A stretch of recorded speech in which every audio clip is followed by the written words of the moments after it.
Hello friends, your welcome. हम सब competitive exam के लिए परसेंटेज का अध्ययन कर रहे हैं। इसी क्रम में आइए हम आगे बढ़ते हैं। लिखा गया सवाल है, किस अनुपात में 25% एल्कोहल को 50% एल्कोहल में मिलाया जाए कि मिश्रण में 40% एल्कोहल हो जाए। यहाँ प्रतिशत की बात कर रहा है। जैसा कि आप जानते हैं कि जो एल्कोहल होता है ये प्रतिशत में होता है। तो यहाँ पर 25% एल्कोहल को 50% एल्कोहल में पूछ रहा है, किस अनुपात में मिलाया जाए कि मिश्रण 40% हो जाए। इसको हल करने के लिए हम पहली स्थिति में आते हैं। पहली स्थिति में पहले हम आपको विस्तृत में बताते हैं, इसके बाद में हम आपको शॉर्ट में भी बता देंगे। पहली स्थिति में एल्कोहल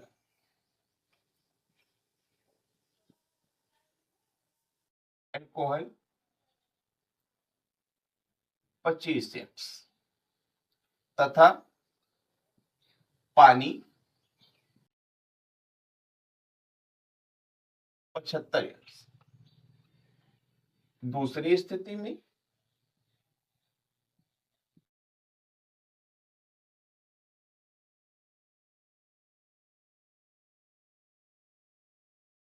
अल्कोहल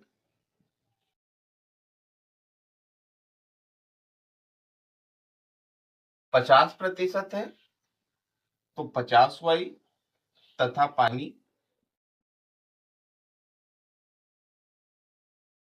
50 वाई, दोनों बराबर बराबर हो गए। दोनों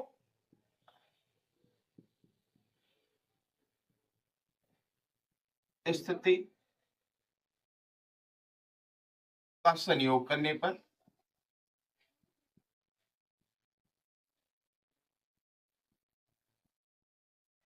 संयोग करने का क्या मतलब है? संयोग करने का मतलब है कि दोनों स्थिति में हम क्या करते हैं, एक साथ मिला देते हैं, तब अल्कोहल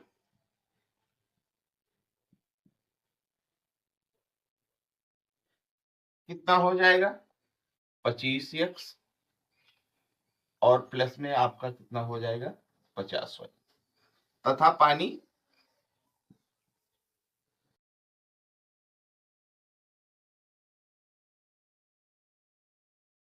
75x और प्लस में आपका 50y। हमने दोनों स्थितियों को क्या किया, मिला दिया। दोनों स्थितियों में जो हमारा एल्कोहल था आपस में मिला दिया 40% करने के लिए। तो उस स्थिति में एल्कोहल आपका पहली स्थिति में 25x था और दूसरी स्थिति में 50y था। दोनों एक साथ को ऐड कर दिया। पानी भी पहली स्थिति में 75x था और दूसरी स्थिति में 50y था, इसको भी हमने ऐड कर दिया। अब आते हैं प्रश्नानुसार, देखते हैं।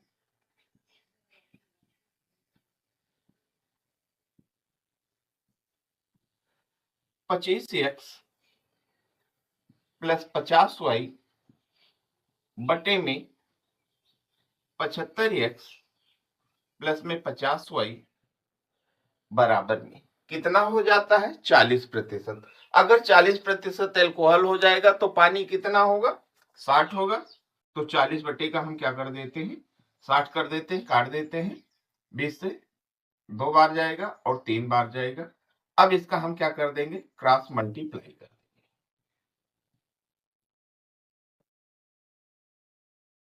3 से हमने इसका क्रॉस मल्टीप्लाई किया तो हमारा कितना हो गया, 75x हो गया और प्लस में हमारा कितना हो गया, 150y हो गया।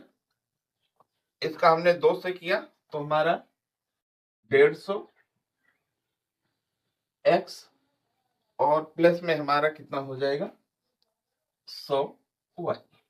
एक्स एक्स को एक तरफ कर लेते हैं, 75x और माइनस का कितना हो जाएगा, माइनस का 150x बराबर में हमारा 100y और माइनस का 150y। ये माइनस का हमारा कितना हो गया, माइनस का 75x हो गया और ये हमारा माइनस का 50y। दोनों साइड में माइनस माइनस है, हमने कैंसिल कर दिया। अब हमको अनुपात निकालना है, तो इधर y गुणा कर रहा है, इधर आके x के साथ में क्या करेगा, भाग करेगा। तो x बराबर में y कर दिया। यहाँ 75 गुणा कर रहा है, इधर जाके क्या करेगा, भाग करेगा। तो 50 बट्टे में हमारा क्या हो गया, 75 हो गया। 25 से काट दिया, 2 हो गया। ये कितना हो गया, 3 हो गया। जैसा कि आप जानते हैं कि अनुपात को भिन्न के रूप में लिखा जा सकता है, इसलिए क्या अनुपात होना चाहिए, 2:3। यानी दोनों अल्कोहल को 2 और 3 के अनुपात में मिलाया जाए तो अल्कोहल का प्रतिशत 40% हो जाएगा। आइए अगले प्रश्न पर। चीनी के दाम में 60% की बढ़ोतरी हो गई, उसे पुराने दाम पर लाने के लिए उसकी कीमत में कितने प्रतिशत कमी की जानी चाहिए। इस सवाल को हम शॉर्ट में बहुत कम समय में कर सकते हैं, लेकिन हम आपको पहले डिटेल में बताएंगे, इसके बाद में आपको शॉर्ट में बताएंगे। माना चीनी का दाम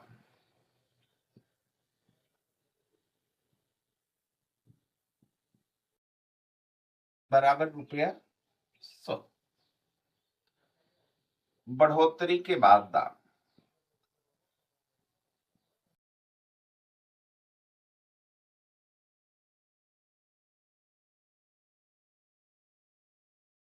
सौ का 60% कितना होगा, 60 होगा।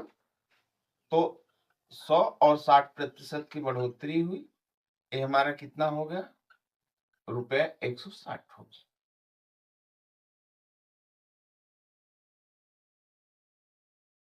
अब कितनी बढ़ोतरी हुई है, बढ़ोतरी निकाल लेंगे। बढ़ोतरी किसमें, बढ़ोतरी दाम में, बढ़ोतरी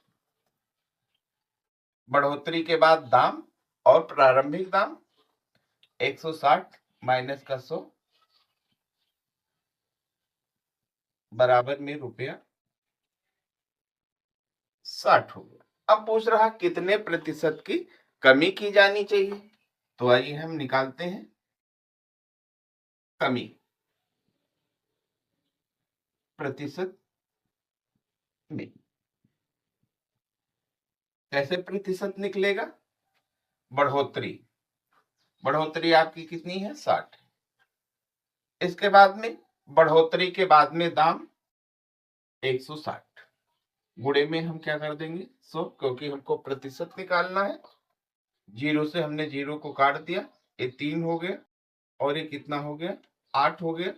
4 से हमने इसको काटा, 2 हो गया। ये कितना हो गया, 25 हो गया।